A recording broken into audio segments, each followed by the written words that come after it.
Hi friends, welcome back to joint to success YouTube channel. ಸ್ನೇಹಿತರೆ, ನಾವು ಈ ದಿನ ಇಂಗ್ಲೀಷ್ ಗ್ರಾಮರ್ನಲ್ಲಿ ಬರುವಂತಹ ಆರ್ಟಿಕಲ್ ಟಾಪಿಕ್ ಬಗ್ಗೆ ತಿಳ್ಕೊಳ್ಳೋಣ. ಬೇಸಿಕಲಿ ಆರ್ಟಿಕಲ್ಸ್ನಲ್ಲಿ 2 ಟೈಪ್ಸ್ ಇದೆ. ಒಂದು ಡೆಫಿನಿಟ್ ಆರ್ಟಿಕಲ್ ಮತ್ತು ಇಂಡೆಫಿನಿಟ್ ಆರ್ಟಿಕಲ್. ಡೆಫಿನಿಟ್ ಆರ್ಟಿಕಲ್ ಅಂದರೆ ದ, ಇಂಡೆಫಿನಿಟ್ ಆರ್ಟಿಕಲ್ಸ್ ಅಂದರೆ ಎ ಮತ್ತು ಆ್ಯನ್. ಇವುಗಳನ್ನು ನಾವು ಯಾವಾಗ ಯೂಸ್ ಮಾಡಬೇಕು ಅಂತ ತಿಳ್ಕೊಳ್ಳೋಣ. ಮೊದಲನೆಯದಾಗಿ indefinite article A. Indefinite article ಎನ ನಾವು ಯಾವಾಗ ಯೂಸ್ ಮಾಡ್ತೀವಿ ಅಂತ ನೋಡೋದಾದರೆ, A is used before the all singular common nouns which gives consonant sound. ಅಂತಂದರೆ ನೀವಿಲ್ಲಿ ಮೊದಲನೇದಾಗಿ ಏನು ತಿಳ್ಕೊಬೇಕು ಅಂತಂದರೆ, ಕಾನ್ಸನೆಂಟ್ ಸೌಂಡು ಮತ್ತು ವೋವೆಲ್ ಸೌಂಡ್ ಬಗ್ಗೆ ತಿಳ್ಕೊಬೇಕು. ಇದನ್ನು ಸಿಂಪಲ್ಲಾಗಿ ಹೇಳ್ಬೇಕಂತಂದರೆ, ನಾವು ಕನ್ನಡದಲ್ಲಿ ಪ್ರೊನೌನ್ಸಿಯೇಷನು ಕ ಮತ್ತು ಕಾಯಿಂದ ಳವರೆಗೆ ಪ್ರೊನೌನ್ಸ್ ಮಾಡೋದ್ರೆ, ಅಂದರೆ ಉಚ್ಚಾರ ಕಾಯಿಂದ ಳವರೆಗೆ ಬಂದರೆ ಅದನ್ನು ನಾವು ಕಾನ್ಸೊನೆಂಟ್ ಸೌಂಡ್ ಅಂತ ಹೇಳ್ತೀವಿ. ವೋವೆಲ್ ಸೌಂಡ್ ಅಂತಂದರೆ ಕನ್ನಡದಲ್ಲಿ ಸ್ವರಗಳು, ಅಂದರೆ ಆ ಇಂದ ಔವರೆಗೆ ಏನು ಪ್ರೊನೌನ್ಸಿಯೇಷನ್ ಉಚ್ಚಾರ ಮಾಡ್ತೀವಿ ಅದನ್ನು ನಾವು ವೋವೆಲ್ ಅಂತ ಹೇಳ್ತೀವಿ. ಅಂದರೆ ಇಲ್ಲಿ ಇವಾಗ ಎ ಎಲ್ಲಿದೆ, A is used before the all singular common nouns which gives consonant sound ಅಂತಂದರೆ, ಈಗ ಕಾನ್ಸೊನೆಂಟ್ ಸೌಂಡ್ ಅಂದರೆ ನಿಮ್ಗೆ ಅರ್ಥ ಆಯ್ತಲ್ವ, ಕಾಯಿಂದ ಳವರೆಗೆ ಪ್ರೊನೌನ್ಸಿಯೇಷನ್ ಮಾಡೋ ಥರ ಇರಬೇಕು. ಫಾರ್ ಎಕ್ಸಾಂಪಲ್ ಇಲ್ಲಿ ನೋಡೋದಾದರೆ, ಎ ಬಾಯ್ ಅಂತ ಇದೆ, ಬಾಯ್ ಇಲ್ಲಿ ಬಾ ಬರುತ್ತೆ. ಎ ಹಾರ್ಸ್ ಇಲ್ಲಿ ಹಾ ಬರುತ್ತೆ. ಇಲ್ಲಿ ಎ ಕೌ ಅಂತ ಇದೆ, ಇಲ್ಲಿ ಕಾ ಬರುತ್ತೆ. ಇದು ಕಾನ್ಸೊನೆಂಟ್ ಸೌಂಡ್. ಆದ್ದರಿಂದ ನಾವು ಇದರ ಬಿಫೋರ್ ಏನು ಹಾಕ್ತೀವಿ ಅಂದರೆ ಇಂಡೆಫಿನಿಟ್ ಆರ್ಟಿಕಲ್ ಎ ಅನ್ನು ಯೂಸ್ ಮಾಡ್ತೀವಿ. ಹಾಗೆ ಆ್ಯನ್ನ ಯಾವಾಗ ಯೂಸ್ ಮಾಡ್ತೀವಿ ಅಂತ ನೋಡೋದಾದರೆ, an is used before A word beginning with A ವೋವೆಲ್ sound. ವೋವೆಲ್ sound ಅಂತಂದರೆ ನಾನು ನಿಮ್ಗೆ ಈಗಾಗಲೇ ಹೇಳಿದೆ, ಪ್ರೊನೌನ್ಸಿಯೇಷನು ಆ ಇಂದ ಔವರೆಗೆ ಬರಬೇಕು. ಫಾರ್ ಎಕ್ಸಾಂಪಲ್ ಇಲ್ಲೇ ನೋಡೋದಾದರೆ, ಆ್ಯನ್ ಆರೆಂಜ್ ಅಂತ ಇದೆ, ಇಲ್ಲಿ ಆ್ಯನ್ ಯೂಸ್ ಮಾಡಿದ್ದೀವಿ. ಏನಕ್ಕೆ ಅಂದರೆ ಇಲ್ಲಿ ಆರೆಂಜ್ ಅಂತ ಇಲ್ಲಿ ಪ್ರೊನೌನ್ಸಿಯೇಷನ್ ಆಗುತ್ತೆ. ಮತ್ತು ಆ್ಯನ್ ಅಂಬ್ರೆಲಾ ಅಂತ ಇದೆ. ಅಂಬ್ರೆಲಾ ಅಂತಂದರೆ ನಾವು ಇಲ್ಲಿ ಯು ಅಂತ ಇದೆ ಅಂದ್ಬಿಟ್ಟು ನೀವು ಬೇರೆ ಏನು ಯು ಅಂತ ಬೇರೆ ಥರ ಪ್ರೊನೌನ್ಸಿಯೇಷನ್ ನಾವು ಯಾವ ಥರ ಮಾಡ್ತೀವಿ ಅಂದರೆ ಅಂಬ್ರೆಲ್ಲಾ ಅಂತ ಮಾಡ್ತೀವಿ. ಸೊ ಆದ್ದರಿಂದ ಇಲ್ಲಿ ಆ್ಯನನ್ನು ಯೂಸ್ ಮಾಡ್ತೀವಿ. ಹಾಗಾದರೆ ಡೆಫಿನಿಟ್ ಆರ್ಟಿಕಲ್ಸ್ನ ಯಾವ ಸಂದರ್ಭದಲ್ಲಿ ಯೂಸ್ ಮಾಡ್ತೀವಿ ಅಂತ ನೋಡೋಣ. ಡೆಫಿನಿಟ್ ಆರ್ಟಿಕಲ್ ಅದು ದ, ಇದನ್ನು ಯಾವಾಗ ಯೂಸ್ ಮಾಡ್ತೀವಿ ಅಂತ ನೋಡೋದಾದರೆ, ದ ಸೂಪರ್ಲೇಟಿವ್ ಡಿಗ್ರೀಸ್. ನಾವು ಯಾವಾಗ ಸೂಪರ್ಲೇಟಿವ್ ಡಿಗ್ರೀಸ್ ಯೂಸ್ ಮಾಡ್ತೀವಿ ಅಂದರೆ ಟಾಲೆಸ್ಟ್, ಬಿಗ್ಗೆಸ್ಟ್, ಲಾರ್ಜೆಸ್ಟ್ ಈ ಥರ ಸೂಪರ್ಲೇಟಿವ್ ಡಿಗ್ರಿ ಬಂದಾಗ ಅದರ ಹಿಂದೆ ನಾವು ದ ಅನ್ನು ಯೂಸ್ ಮಾಡ್ತೀವಿ. For example, he is the tallest man, that is the biggest house. ಆ ಥರ ಸೂಪರ್ಲೇಟಿವ್ ಡಿಗ್ರಿ ಬಂದಾಗ ನಾವು ದ ಅನ್ನು ಯೂಸ್ ಮಾಡ್ತೀವಿ.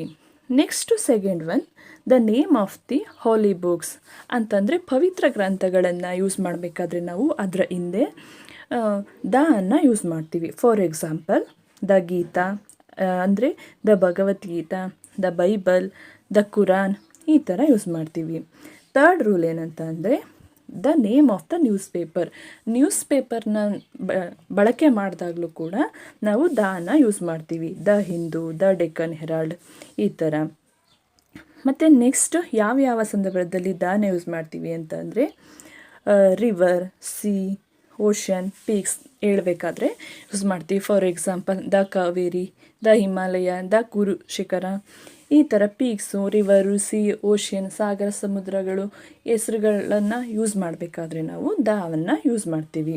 ಮತ್ತು famous buildings, for example Taj Mahal, stone chariot ಇದೆಲ್ಲ ಯೂಸ್ ಮಾಡಬೇಕಾದ್ರೆ ಬಿಫೋರು ನಾವು ದ ಅನ್ನು ಬಳಕೆ ಮಾಡಬೇಕು.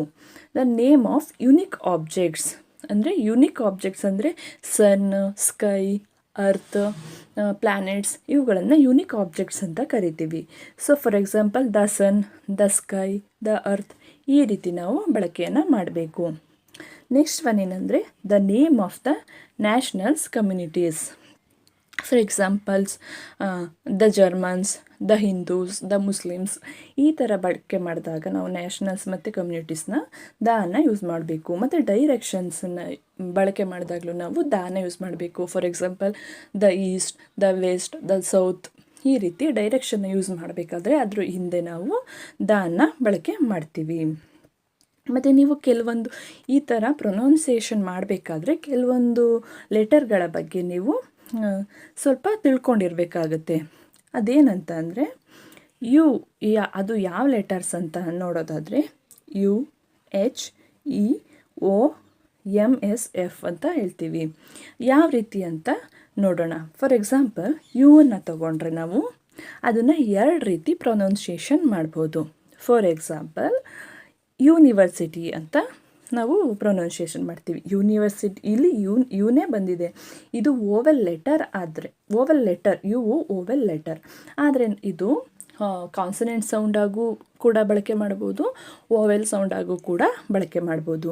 ಇಲ್ಲಿ ಯೂನಿವರ್ಸಿಟಿ ಅಂತ ಇದೆ. ಇಲ್ಲಿ ನಾವು ಎನ್ನು ಬಳಕೆ ಮಾಡಿದ್ದೀವಿ. ಯಾಕೆ ಅಂತಂದರೆ ಯು ಅಂದರೆ ಇದು ಯಾ ಪ್ರೊನೌನ್ಸಿಯೇಷನ್ ಬರುತ್ತೆ. ಎ ಯೂನಿವರ್ಸಿಟಿ, ಇದು ಯೂನಿವರ್ಸಿಟಿ ಅಂತ ಬರುತ್ತೆ. ಇಲ್ಲಿ ಅಂಬ್ರೆಲಾ ಅಂತ ಇದೆ, ಅಲ್ಲಿ ಆ್ಯನ್ನ ಬಳಕೆ ಮಾಡಿದ್ದೀವಿ. ಯಾಕಂದರೆ ಇದು ಓವೆಲ್ ಸೌಂಡು ಬರುತ್ತೆ. ಅಂಬ್ರೆಲಾ, ಆ್ಯನ್ ಅಂಬ್ರೆಲಾ ಅಂತ ಬರುತ್ತೆ. ಮತ್ತು ನೆಕ್ಸ್ಟು ಹೆಚ್ ಅಂತ ಇದೆ. ಇದು ಅಷ್ಟೇ. ಹೋಮ್ ಮೇಕರ್ ಅಂತಂದರೆ ಇದು ಕಾನ್ಸೊನೆಂಟ್ ಸೌಂಡ್ ಮಾಡುತ್ತೆ. ಹಾ ಬರುತ್ತೆ, ಬುಡ್ಬುಡಕ್ಕೆ ಹಾ ಬರುತ್ತೆ. ಕಾನ್ಸೊನೆಂಟ್ ಸೌಂಡ್ ಮಾಡೋದ್ರಿಂದ ಇಲ್ಲಿ ಎ ಅನ್ನು ಯೂಸ್ ಮಾಡ್ತೀವಿ.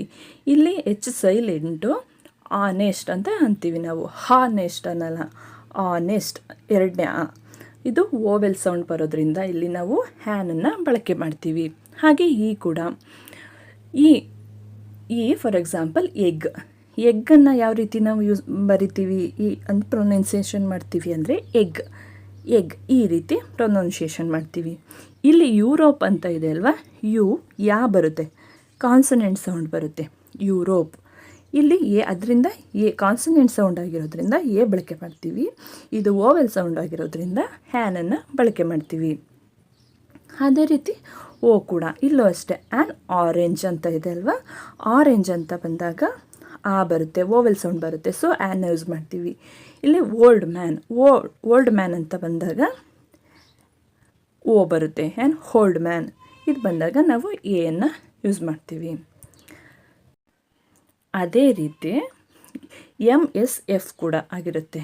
ಎಮ್ ಅಂತಂದರೆ ಕೆಲವೊಂದು ಸಲ ಎಮ್ ಅಂತ ಬರಿಬೇಕಾದ್ರೆ ಈ ಥರ ಯೂಸ್ ಮಾಡ್ತೀವಿ. ಎಮ್, ಎಸ್, ಎಫ್ ಇಲ್ಲಿ ಎ ಸೌಂಡ್ ಬರುತ್ತೆ, ಅಂದರೆ ಓವೆಲ್ ಸೌಂಡ್ ಬರುತ್ತೆ. ಈ ಥರ ಪ್ರೊನೌನ್ಸಿಯೇಷನ್ ಬಂದಾಗ ನಾವು ಎಮ್, ಎಸ್, ಎಫ್ ಬಂದಾಗ ಅಲ್ಲಿ ಯಾನನ್ನು ಯೂಸ್ ಮಾಡಬೇಕಾಗುತ್ತೆ. ಅದರ್ವೈಸ್ ಎಮ್ ಅಂತ ಬಂದಾಗ ಮಂಕಿ ಅಂತ ಬರುತ್ತೆ ಅಲ್ವಾ, ಮಂಕಿ ಆಗ ಮಾ ಸೌಂಡ್ ಬರುತ್ತೆ, ಕಾನ್ಸನೆಂಟ್ ಸೌಂಡ್ ಬರುತ್ತೆ. ಆವಾಗ ನಾವು ಎಯನ್ನು ಯೂಸ್ ಮಾಡಬೇಕಾಗುತ್ತೆ.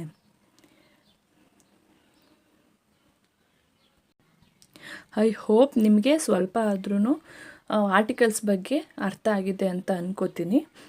ನಿಮಗೆ ಇಷ್ಟ ಆಗಿದ್ದರೆ ಪ್ಲೀಸ್ ಲೈಕ್ ಮಾಡಿ, ಹಾಗೆ ಶೇರ್ ಮಾಡಿ. ನಿಮ್ಗೇನಾದರೂ ಡೌಟ್ಸ್ ಇದ್ದರೆ ಅಥವಾ ನಿಮ್ಮ ಒಪಿನಿಯನ್ ಏನೇ ಇದ್ದರೂ ಕಮೆಂಟ್ ಮಾಡಿ ನನಗೆ ತಿಳಿಸಿ. Thank you for watching.